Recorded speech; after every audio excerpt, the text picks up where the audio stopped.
اب بیت المعمور کے بارے میں ذرا ڈسکس کر لیتے ہیں کہ تمام فاؤنڈیشن کانسیپٹس اگر بلڈ ہو جائیں تو پھر آپ کو قصص الانبیاء پڑھنے میں اور حضور صلی اللہ علیہ وآلہ وسلم کی سیرت پڑھنے میں آسانی پیدا ہو جائے گی۔ تو بیت المعمور کو ڈسکس کر لیتے ہیں۔ پہلے میں آپ سے بیان کر چکا ہوں کہ زمین و آسمان کی تخلیق کے سلسلے میں جب اللہ سبحانہ و تعالیٰ نے ان دونوں کو بنایا تو پھر ان کو بلایا۔ جب ان کو بلایا تو ان سے کہا کہ تم خوشی سے حاضر ہو یا زبردستی حاضر ہو، تو انہوں نے کہا ہم خوشی سے حاضر ہوتے ہیں۔ تو جب زمین نے اعلان کیا نا کہ میں خوشی سے حاضر ہوتی ہوں، اور جس حصہ زمین نے سب سے پہلے یہ اعلان کیا، اللہ سبحانہ و تعالیٰ نے اس مقام پر کعبۃ اللہ بنایا، اور آسمان میں جس حصے نے سب سے پہلے اعلان کیا اس جگہ پر اللہ نے بیت المعمور بنایا جو کعبے کی سیدھ میں آسمان میں ہے۔ اچھا، اس کا ذکر قرآن میں بھی موجود ہے۔ سورہ طور میں اللہ سبحانہ و تعالیٰ فرماتے ہیں وَالطُّورِ وَكِتَابٍ مَّسْطُورٍ فِي رِقٍّ مَّنشُورٍ وَالْبَيْتِ الْمَعْمُورِ۔ تو اس کا ذکر قرآن میں بھی موجود ہے کہ قسم ہے طور پہاڑ کی اور اس کتاب کی جو کھلے ہوئے کاغذ میں لکھی ہے، اور قسم ہے بیت المعمور کی۔ اس بیت المعمور کی تفسیر میں حضرت تھانوی رحمۃ اللہ علیہ نے بیان القرآن میں لکھا ہے کہ یہ 7ویں آسمان میں فرشتوں کا عبادت خانہ ہے۔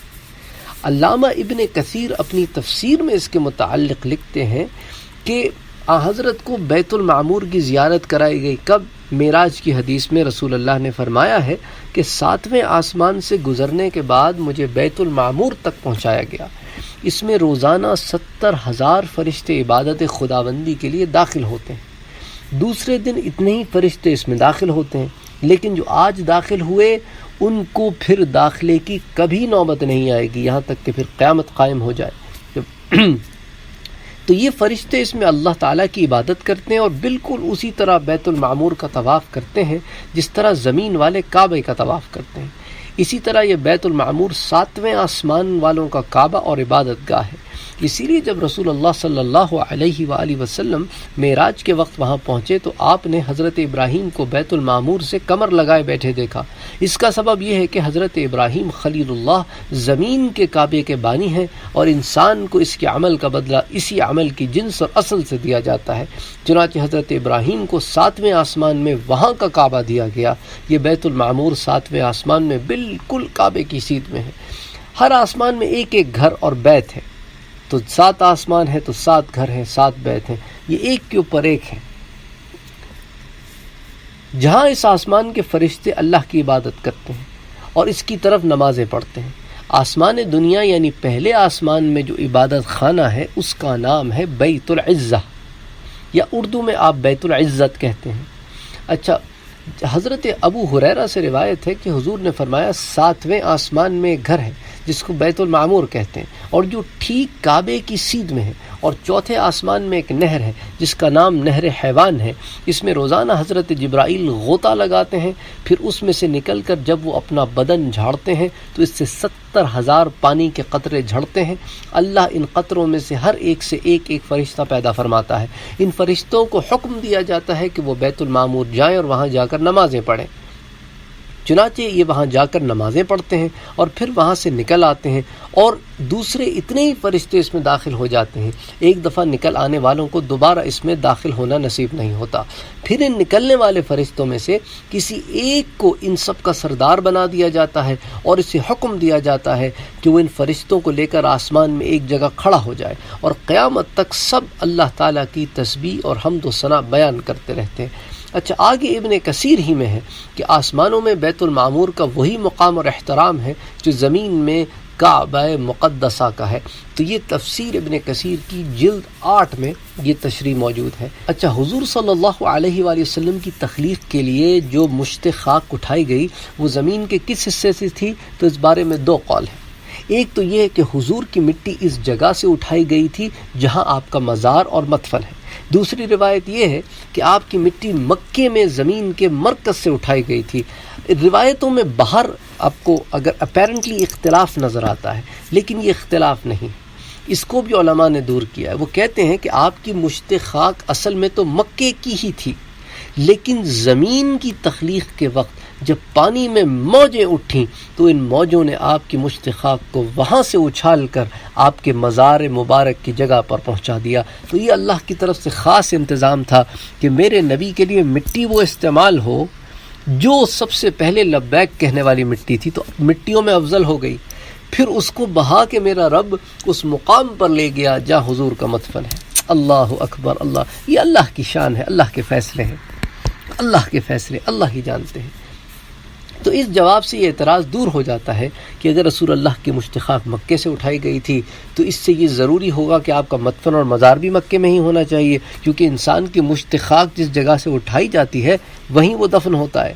تو غرض اللہ کے حکم پر حضرت جبرائیل نے آپ کے مزار مبارک کی جگہ سے آپ کی مشت خاک اٹھائی اور پھر اس کو حضرت آدم کی مشت خاک کے ساتھ حل کیا۔ یہاں حضور کی جس مشت خاک کا ذکر آیا ہے غالباً اسی کو آپ نے اپنے ایک ارشاد میں نور سے تعبیر فرمایا ہے۔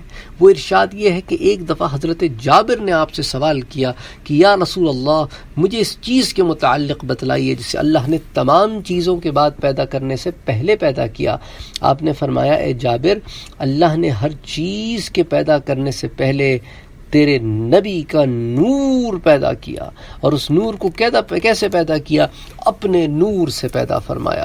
اور اس وقت نہ آسمان تھا، نہ زمین تھی، نہ سورج تھا، نہ چاند تھا، نہ لوح تھا اور نہ قلم۔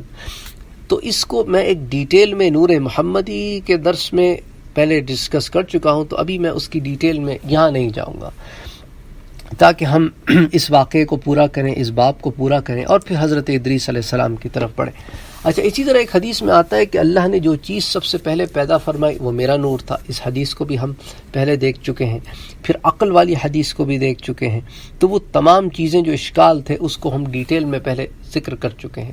اچھا، پھر آدم علیہ السلام کی جو مشت خاک کی جگہ تھی، تو خود حضرت آدم علیہ السلام کے متعلق ایک حدیث میں آتا ہے جس کے بعض راوی متروک یعنی ناقابل اعتبار ہیں، یعنی اللہ نے آدم کو جابیہ کے مقام کی مٹی سے بنایا اور اس مٹی کو جنت کے پانی سے گوندا تھا۔ تو اب چونکہ یہ متروک اور ناقابل اعتبار راوی موجود ہیں اس میں، تو اسی لیے اس حدیث کی پھر سند جو ہے وہ اتنی قوی نہیں ہے، بلکہ وہ متروک ہو گئی۔ اچھا، اسی طرح لیکن ایک حدیث میں آتا ہے کہ اللہ نے آدم کو دہنا کی مٹی سے بنایا اور ان کی کمر پر پیلو کی ٹہنی پھیری۔ یہ دہنا ایک جگہ کا نام ہے جو طائف کے قریب ہے۔ یہ بات گزر چکی ہے، ہم آپ سے ذکر کر چکے ہیں کہ حضرت آدم علیہ السلام کا حضور کے نور سے پیدا ہونا اور ادھر حضور کے نور کو ان کی کمر میں رکھنا وضاحت کا محتاج ہے کہ جب خود آدم حضور کے نور سے پیدا ہوئے تو پھر آپ کے نور کو ان کی کمر میں رکھنے کا کیا مطلب ہے؟ اس بارے میں شاید یہ کہا جا سکتا ہے کہ حضرت کے نور سے حضرت آدم کو بنائے جانے کا یہ مطلب نہیں کہ آپ کے نور کو ان کی ذات میں جذب اور تحلیل کر دیا گیا تھا، بلکہ جس طرح اللہ نے اپنے نور کے ایک جز سے حضور کی حقیقت کو بتایا، اسی طرح پھر حضور کے نور سے یعنی آپ کے نور کے پرتو سے آدم کو بنا کر پھر آپ کے تمام نور کو ان کی پیٹھ میں محفوظ کر دیا، تاکہ نسلاً بعد نسلاً اور ایک کے بعد ایک یہ نور منتقل ہوتا رہے، یہاں تک کہ حضور کے والد ماجد حضرت عبداللہ تک یہ پہنچے اور پھر وہاں سے نکل کر حضرت آمنہ کے رحم میں جلوہ افروز ہو، یہاں تک کہ اس مبارک گھڑی میں حضور اس عالم میں تشریف لے آئے صلی اللہ علیہ وسلم۔ جب اللہ تعالیٰ نے حضرت آدم کو بنایا تو ان میں روح ڈالنے سے پہلے حضرت کے اس نور کو آدم علیہ السلام کی پیٹھ میں سے نکال کر آپ سے تنہا عہد الست لیا، اور اس کے بعد آدم علیہ السلام میں روح ڈالنے کے بعد باقی تمام مخلوق کو ان کی پیٹھ سے نکال کر ان سے ایک ساتھ عہد الست لیا۔ تو عہد الست میں بھی حضور صلی اللہ علیہ وآلہ وسلم کو ان سب پر فوقیت حاصل ہے۔ اس طرح اللہ کے رسول صلی اللہ علیہ وآلہ وسلم کو اس عہد کے معاملے میں بھی تمام مخلوق پر خصوصیت اور برتری حاصل ہے، کیونکہ باقی تمام مخلوق سے پہلے آپ سے عہد لیا گیا۔ اچھا، بعض علماء نے لکھا ہے کہ جب عہد الست کے وقت اللہ نے آدم علیہ السلام کی تمام نسل کو ان کی پیٹھ سے نکالا اور اس عہد کے بعد ان کو واپس ان کی پیٹھ میں داخل کر دیا، تو حضرت عیسیٰ علیہ السلام کی روح کو اس وقت تک کے لیے روک لیا تھا جب تک کہ ان کی تخلیق کا وقت آیا۔ چنانچہ جب ان کی تخلیق کا وقت آیا تو بجائے فطرت کے عام قاعدے کے جس کے مطابق مرد کے ذریعے بچے کا نطفہ عورت کے رحم میں داخل ہوتا ہے، عیسیٰ علیہ السلام کی پیدائش کے وقت اللہ نے جبرائیل کو حکم دیا اور انہوں نے عیسیٰ کی روح پھونک دی، جس سے حضرت مریم کے رحم میں ان کی تخلیق ہوئی۔ تو یہ ایک بہت ہی زبردست ایکسپلینیشن علماء نے جمع کی ہے، کیونکہ قرآن بھی کہتا ہے کہ جب ہم نے روح پھونک دی تو روح کا ٹرانسفر ہونا تو علماء کی محنتیں ہیں۔ اچھا، یہاں کہا گیا ہے کہ حضور سے عہد الست باقی تمام مخلوق سے پہلے آدم علیہ السلام کے پتلے میں روح ڈالے جانے سے بھی قبل لیا گیا۔ اس کا مطلب یہ ہے کہ حضرت ابو بکر سے بھی یہ عہد عام مخلوق کے ساتھ لیا گیا، جبکہ حضرت آدم میں روح ڈالی جا چکی تھی، اور حضور صلی اللہ علیہ وسلم سے اس سے پہلے ہی عہد لیا جا چکا تھا۔ حالانکہ پیچھے ایک حدیث بیان کی آپ نے، حضرت ابو بکر سے جب عہد الست کے بارے میں پوچھا تو انہوں نے کہا ہاں مجھے وہ عہد یاد ہے اور میں نے آپ کو کلمہ شہادت پڑھتے ہوئے سنا تھا۔ اس اختلاف اور شبے کے جواب میں یہی کہا جائے گا کہ حضرت ابو بکر کی مراد اس وقت کے عہد سے ہی ہے جبکہ تمام مخلوق سے یہ عہد لیا گیا تھا، وہ عہد مراد نہیں جو تنہا حضور سے لیا گیا تھا۔ تو گویا حضور سے ایک عہد تو بحیثیت افضل ترین مخلوق کے سب سے علیحدہ وہ تنہا لیا گیا تھا، اور پھر جب تمام انسانوں سے عہد لیا گیا تھا تو اس میں حضور آدم علیہ السلام کی نسل سے ہونے کی حیثیت سے شریک تھے، جہاں آپ نے کلمہ شہادت پڑھ کر اللہ کی توحید اور عظمت کا اقرار فرمایا۔ اچھا، آدم کی پیٹھ میں حضور کا نور، پھر جب آدم میں روح ڈال دی گئی تو حضور کا نور ان کی پیٹھ میں روشن ہو گیا۔ یہ منظر دیکھ کر تمام فرشتے حضرت آدم کی کمر کے پیچھے آ کر کھڑے ہو گئے اور ان کی کمر میں اس نور کی ظہور کو دیکھ کر حیران ہونے لگے۔ حضرت آدم نے فرشتوں کو اپنے پیچھے جمع ہوتے دیکھ کر اللہ سے عرض کیا کہ اے پروردگار، ان سب کو کیا ہو گیا ہے کہ میری پیٹھ کو دیکھ رہے ہیں؟ حق تعالیٰ نے فرمایا یہ محمد خاتم الانبیاء کے نور کو دیکھ رہے ہیں جن کو میں تمہاری پیٹھ سے نکالوں گا۔ اللہ اکبر۔ یہ سن کر حضرت آدم نے اللہ سے درخواست کی کہ وہ اس نور کو ان کے جسم کے اگلے حصے میں منتقل کر دے تاکہ یہ فرشتے ان کے سامنے آ کر کھڑے ہوں۔ چنانچہ اللہ نے اس نور کو ان کی پیشانی میں منتقل فرما دیا۔ پھر آدم نے اللہ سے درخواست کی کہ وہ اس نور کو ان کے جسم میں ایسی جگہ پر منتقل فرما دے جہاں سے وہ خود بھی اس کی زیارت کر سکے۔ چنانچہ حق تعالیٰ نے اس نور کو آدم کی شہادت کی انگلی میں منتقل فرما دیا۔ اللہ اکبر۔ اس کے بعد جب آدم کو زمین پر اتارا گیا تو یہ نور واپس ان کی پیٹھ میں پہنچا دیا جہاں انسان کا نطفہ ہوتا ہے، مگر پھر بھی یہ نور ان کی پیشانی میں چمکا کرتا تھا۔ ایک روایت میں ہے کہ جب آدم علیہ السلام کی درخواست پر یہ نور ان کی شہادت کی انگلی میں منتقل ہوا تو انہوں نے کہا کہ اے پروردگار، کیا اس نور میں کا کچھ حصہ اب بھی میری پیٹھ میں باقی رہ گیا ہے؟ اللہ نے فرمایا ہاں، ان کے یعنی حضور کے خاص اور قریب ترین صحابہ کا نور باقی رہ گیا ہے۔ اللہ اکبر۔ آدم نے عرض کیا ہے پروردگار، اس بقیہ نور کو میری باقی انگلیوں میں منتقل فرما دے۔ تو اس ضمن میں خلفائے راشدین کا جو نور ہے، جو حضرت ابوبکر صدیق کا نور ہے، وہ بیچ کی بڑی انگلی میں آیا۔ حضرت عمر فاروق رضی اللہ عنہ کا نور کن کی انگلی کے برابر والی انگلی میں ظاہر ہوا، اور حضرت عثمان کا نور کن انگلی میں ظاہر ہوا، اور حضرت علی کا نور انگوٹھے میں ظاہر ہوا۔ اللہ اکبر، اللہ اکبر۔ اس کے بعد جب شیطان کے ورغلانے پر حضرت آدم نے درخت کا پھل کھا لیا تو یہ نور واپس ان کی پیٹھ میں چلا گیا اور آدم علیہ السلام کو زمین پر اتارا گیا۔ اچھا، یہ ساری تفصیل جو ہے کتاب بحر العلوم میں اسی طرح ذکر ہے، تو کتاب بحر العلوم میں یہ ساری تفصیل موجود ہے۔ حضرت ابن عباس سے روایت ہے پھر یہ نور آدم علیہ السلام سے نکل کر ان کے بیٹے شیش میں منتقل ہو گیا تھا۔ تو شیش علیہ السلام کی ہم پچھلے 2 درس پہلے بات کر چکے ہیں۔ اچھا، فرشتوں کے سوال پر جلال خداوندی، اس ضمن میں اللہ تعالیٰ نے حضرت آدم کو تخلیق کرنے کا ارادہ فرمایا تو فرشتوں نے فرمایا، جس کا قرآن بھی ذکر کرتا ہے کہ فرشتوں نے عرض کیا کہ باری تعالیٰ آپ اس کو خلیفہ بنا رہے ہیں جو زمین پر فساد پھیلائے گا، خون کرے گا، اور ہم دیکھ تو چکے ہیں جنات کو انہوں نے کیا کیا تھا۔ تو اللہ تعالیٰ کا اس بارے میں غضب ظاہر ہوا۔ ایک روایت کے الفاظ یہ ہیں کہ فرشتوں نے اس بات کو سمجھ لیا کہ انہوں نے اپنے پروردگار کے فرمان پر جو جواب دیا اس پہ اللہ کا غضب ظاہر ہوا ہے۔ اس پر فرشتے عرش کو پکڑ کر گڑ گڑانے اور معافی مانگنے لگے، اور اپنے پروردگار کو راضی کرنے کے لیے انہوں نے عرش کے گرد 7 مرتبہ طواف کیا۔ اس پر اللہ ان سے راضی ہوا۔ ایک روایت میں یہ لفظ ہیں کہ اس پر حق تعالیٰ نے ان پر نظر کرم فرمائی اور فرشتوں پر رحمت نازل ہوئی۔ اللہ کو فرشتوں کے عرش کا طواف کرنے کی ادا ایسی پسند آئی، اس نے فرشتوں کو حکم دیا کہ زمین پر میرے نام کا ایک گھر بناؤ تاکہ اولاد آدم میں سے جن پر میں ناراض ہوں وہ اس گھر کے ذریعے میری پناہ مانگیں، اور اسی طرح اس گھر کے گرد گھومیں یعنی طواف کریں جس طرح تم نے میرے عرش کے گرد طواف کیا ہے تاکہ میں ان سے بھی راضی ہو جاؤں۔ تو اب یہ جو طواف کرنے کی جو سنت ہے یہ گویا اس روایت سے فرشتوں کی سنت معلوم ہوتی ہے، یعنی جیسے فرشتوں نے اس لغزش پر حق تعالیٰ ان سے جب ناراض ہوئے عرش کا طواف کیا تو حق تعالیٰ راضی ہو گئے، اسی طرح اللہ تعالیٰ نے اولاد آدم پر یہ اپنا کرم اور رحم کیا کہ ایک تو اپنا گھر بنایا، پھر ان کو طریقہ سکھایا خود کو منانے کا۔ اللہ اکبر، نہ سکھاتا تو ہم کیا کر لیتے، ہم تو مارے جاتے۔ یہ بھی اللہ کا کرم ہے۔ اچھا، یہ روایت مختصر ہے جس میں وہ ساری تفصیل نہیں ہے جو ایک دوسری روایت میں ہے کہ جب اللہ تعالیٰ فرشتوں پر ناراض ہوا تو اس نے عرش کے نیچے بیت المعمور قائم کیا جو زبرجد کے 40 ستونوں پر قائم تھا، اور وہ ستون جو ہے وہ سرخ یاقوت سے جڑے ہوئے تھے۔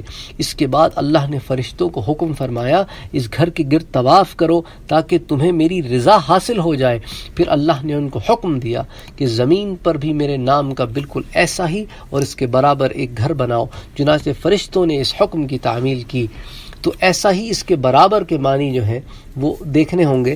اچھا، اس سے پہلے کہ ہم اور مزید ڈیٹیل میں جائیں تو یہ بات بھی یہاں پتہ چلتی ہے کہ جب آدم علیہ السلام زمین پر تشریف لائے تو کعبۃ اللہ آلریڈی موجود تھا جسے ملائکہ بنا چکے تھے۔ اچھا، ایک روایت کے الفاظ اس طرح ہیں کہ جب اللہ نے فرشتوں سے فرمایا میں زمین پر اپنا خلیفہ بنا رہا ہوں، اور فرشتوں نے اس پر جواب دیا کیا آپ اس کو اپنا خلیفہ بنا رہے ہیں جو زمین میں فساد پھیلائے گا، تو فرشتوں کو خوف ہوا کہ چونکہ انہوں نے اللہ کے علم پر اعتراض کیا ہے اس لیے ان پر اللہ کا غضب نہ نازل ہو، چنانچہ انہوں نے عرش کے گرد 7 طواف کیے جس میں اپنے رب کو راضی کرنے کے لیے گڑ گڑائے۔ تب اللہ نے ان کو حکم دیا کہ وہ 7ویں آسمان میں بیت المعمور بنائیں اور اس کے گرد طواف کریں۔ فرشتوں کے لیے عرش کا طواف کرنے کے مقابلے میں اس بیت المعمور کا طواف زیادہ آسان تھا، کیونکہ عرش کا پھیلاؤ اور عظمت تو ہیوج ہے جس کو بیونڈ انڈرسٹینڈنگ، بیونڈ کمپریہنشن ہے۔ اچھا، ہر آسمان میں بیت اللہ کا موجود ہونا یہ بھی ہم ڈسکس کر چکے ہیں۔ اس کے بعد اللہ نے ان کو حکم دیا کہ ایسا کرو، بیت المعمور کی تعمیر کے بعد اور اس کے گرد طواف کے بعد اللہ نے حکم دیا کہ جس طرح بیت المعمور بنائے اس طرح ہر آسمان میں میرا ایک گھر بناؤ۔ علامہ مجاہد رحمۃ اللہ علیہ فرماتے ہیں کہ یہ 14 گھر ہیں جو ایک دوسرے کی ایسی سیدھ میں ہیں کہ اگر ایک گھر کو گرایا جائے تو وہ بالکل دوسرے پر گرے گا۔ یہ بیت المعمور 7ویں آسمان میں ہے اور اس کا احترام اور عظمت ایسی ہے جیسا کہ زمین میں مکے کی عزت و عظمت ہے۔ آسمان دنیا میں جو خدا کا گھر ہے اس کا نام بیت العزت ہے، یعنی کہ جو آسمان زمین سے سب سے زیادہ قریب ہے اس میں جو اللہ کا گھر ہے وہ بیت العزت ہے۔ بعض علماء نے لکھا ہے کہ ہر آسمان میں اللہ کا ایک ایک گھر ہے جس کو فرشتے اپنی عبادتوں کے ذریعے اس طرح آباد کیے ہوئے ہیں جس طرح زمین والے بیت عتیق یعنی بیت اللہ یعنی کعبۃ اللہ کو ہر سال حج کے ذریعے سے اور ہر وقت عمروں کے ذریعے سے اور ہر گھڑی طوافوں کے ذریعے سے آباد کرتے ہیں۔ اب یہاں یہ بات غور کے قابل ہے کہ تمام آسمانوں میں فرشتوں کا اللہ کے گھر تعمیر کرنے سے کیا مراد ہے؟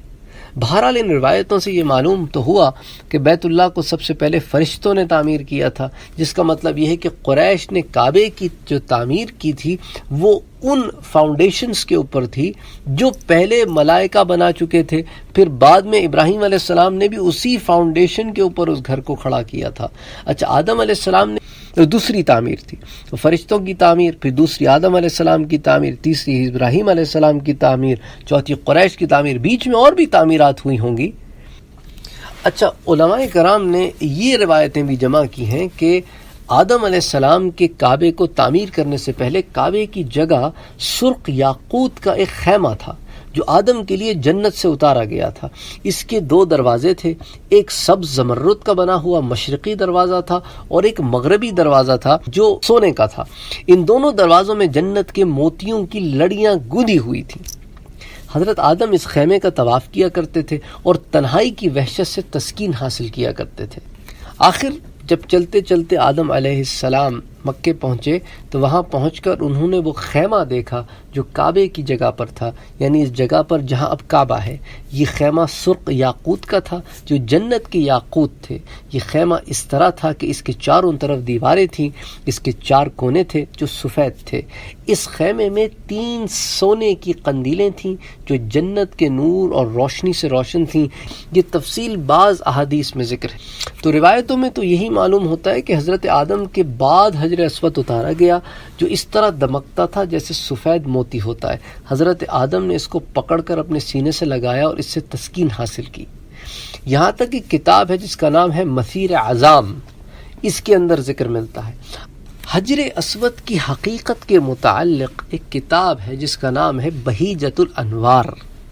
بہیجۃ الانوار، اس میں ایک روایت آتی ہے، ابتدا میں حجر اسود جو ہے پتھر نہیں تھا بلکہ ایک نیک اور صالح فرشتہ تھا۔ پھر اللہ نے آدم کو تخلیق فرمایا اور ان کو ساری جنت کی چیزیں اور کھانے کی اجازت دی سوائے ایک درخت کے پاس جانے کے، اور اس وقت اللہ نے اس فرشتے کو بعد میں حجر اسود کی شکل اختیار کر گیا تھا، حکم دیا کہ آدم کی نگرانی کرے تاکہ وہ اس درخت سے کچھ کھا نہ لے۔ اس کے بعد جب اللہ نے یہ تقدیر فرما دیا کہ آدم اس درخت سے کچھ کھا لے تو اس فرشتے کو ان کی نظر سے اوجھل کر دیا۔ اللہ نے اس فرشتے کی طرف ہیبت کے ساتھ دیکھا جس سے یہ فرشتہ ایک پتھر کا ہو گیا۔ اس بات کی تائید علماء کہتے ہیں کہ اس حدیث سے بھی ہوتی ہے کہ قیامت کے دن حجر اسود اس طرح حاضر ہوگا کہ اس کے ہاتھ ہوگا، زبان ہوگی، کان ہوں گے اور آنکھ ہوگی، کیونکہ یہ ابتدا میں ایک فرشتہ تھا۔ اسی طرح ایک حدیث میں آتا ہے کہ اس حجر اسود کو زیادہ سے زیادہ چومو، اس لیے کہ وہ وقت قریب ہے کہ تم اس کو نہیں پاؤ گے۔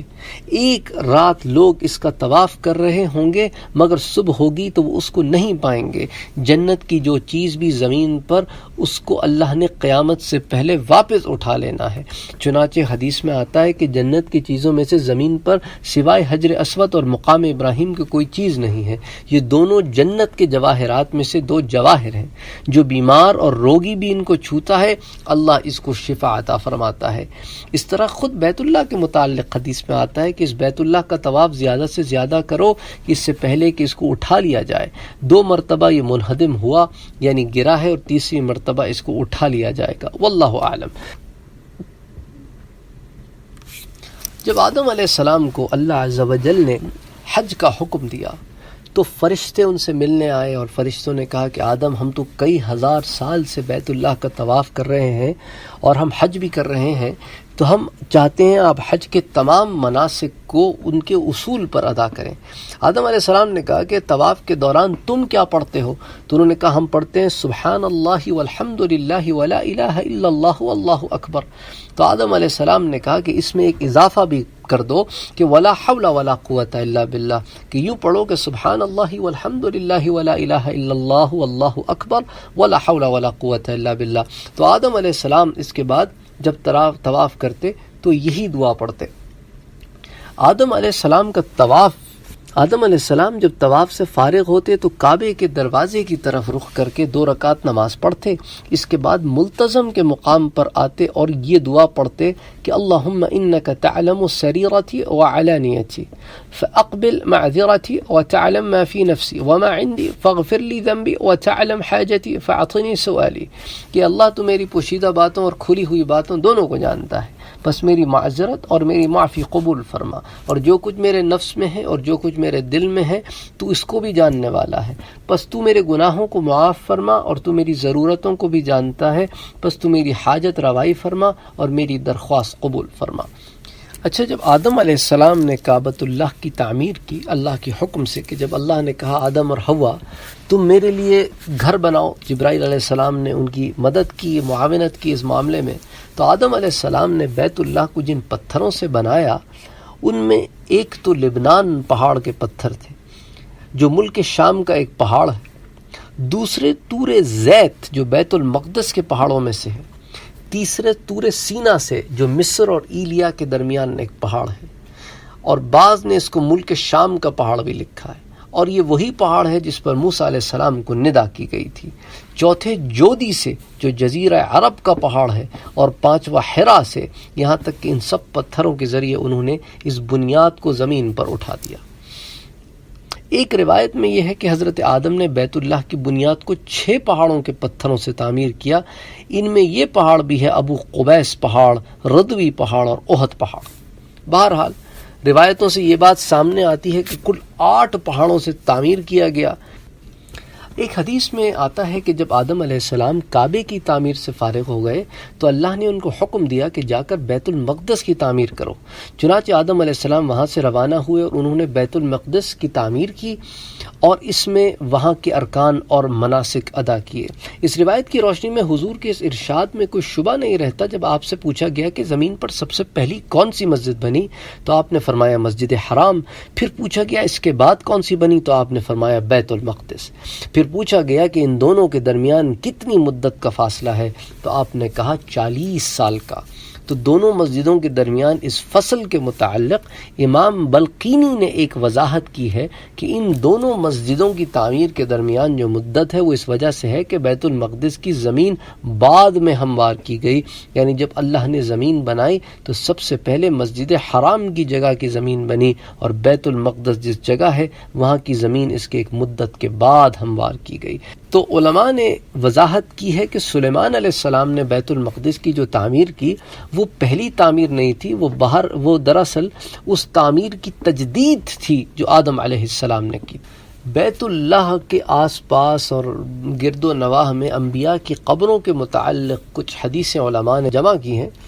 اس کو امام حلبی ام السیر میں لے کر آئے ہیں کہ ایک حدیث میں آتا ہے کہ مقام ابراہیم اور حجر اسود اور چاہ زمزم کے درمیانی حصے میں 99 نبیوں کی قبریں ہیں۔ اس کی وجہ یہ ہے کہ نبیوں کو جب ان کی قومیں جھٹلاتی تو وہ کعبۃ اللہ چلے آتے۔ تو ایک حدیث میں ہے کہ کعبے کے چاروں طرف 300 نبیوں کی قبریں ہیں، اور رکن یمانی یعنی دائیں کونے اور حجر اسود کے درمیانی حصے میں 70 نبیوں کی قبریں ہیں۔ ہر وہ نبی جس کو اس کی قوم نے جھٹلایا اپنی قوم کے درمیان سے نکل کر مکے آتا تھا، جہاں وہ اللہ کی عبادت کرتا رہتا تھا یہاں تک کہ اس کی وفات ہو جاتی۔ اچھا، ایک حدیث میں آتا ہے کہ رکن یمانی اور حجر اسود کا درمیانی حصہ جنت کے باغوں میں سے ایک باغ ہے، اور یہ کہ حضرت ہود، حضرت صالح، حضرت شعیب اور حضرت اسماعیل علیہ السلام کی قبر مبارک انہی حصوں میں ہے۔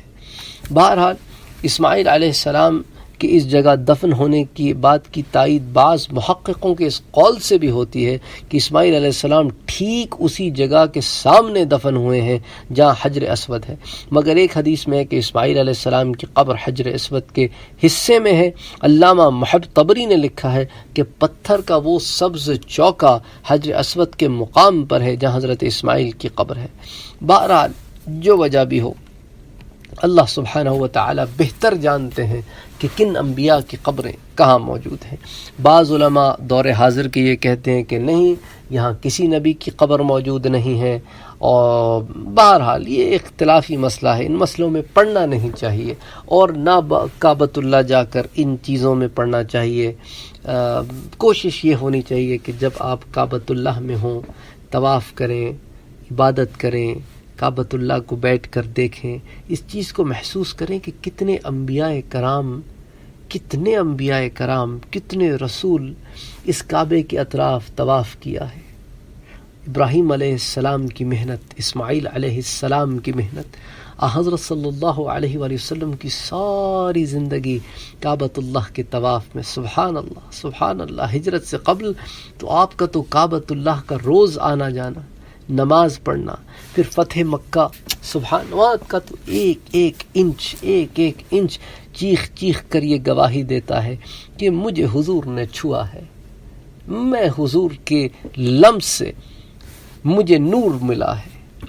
تو بہرحال یہ تو ایسا محبت کا مقام ہے کہ وہاں پہنچ کر انسان غرق ہو جائے خدا اور اس کے رسول کی محبت میں، اور کہیں ذہن نہ جائے۔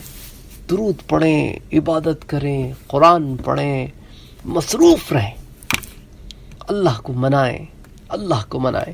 یہ باتیں تو وہ علمی باتیں ہیں جو علماء نے جمع کی ہیں، تو آپ سے میں ذکر کر رہا ہوں، اس کو کوئی اختلافی مسئلہ نہ بنائیں، الجھے نہیں کسی سے، اللہ بہتر جانتے ہیں۔ بس یہ بات اپنے ذہن میں رکھیں، اپنا مائنڈ سیٹ ٹھیک رکھیں، اس کو پازیٹیو رکھیں، اس کو مثبت رکھیں، منفی نہ ہونے دیں، الجھے نہیں۔ یہ اختلافی مسائل اور یہ مسالک اور یہ مذاہب اور یہ ان چیزوں میں آپ نہ پڑیں، بالکل نہ پڑیں۔ اپنا ایک فوکس رکھیں اور اس فوکس پر چلیں، اور اللہ کو راضی کرنے کی فکر کریں، بس کہ میرا رب مجھ سے راضی ہو، میرا رب مجھ سے راضی ہو۔ بہرحال یہ چند باتیں تھیں جو میں نے آپ کے سامنے جمع کرنی چاہیں۔ اللہ تعالیٰ اس کو قبول فرمائے، اور اللہ تعالیٰ ہمیں توفیق دے کہ ہم صحیح دین پر عمل کریں۔ اللہم صلی علی سیدنا محمد صلی اللہ علیہ وسلم۔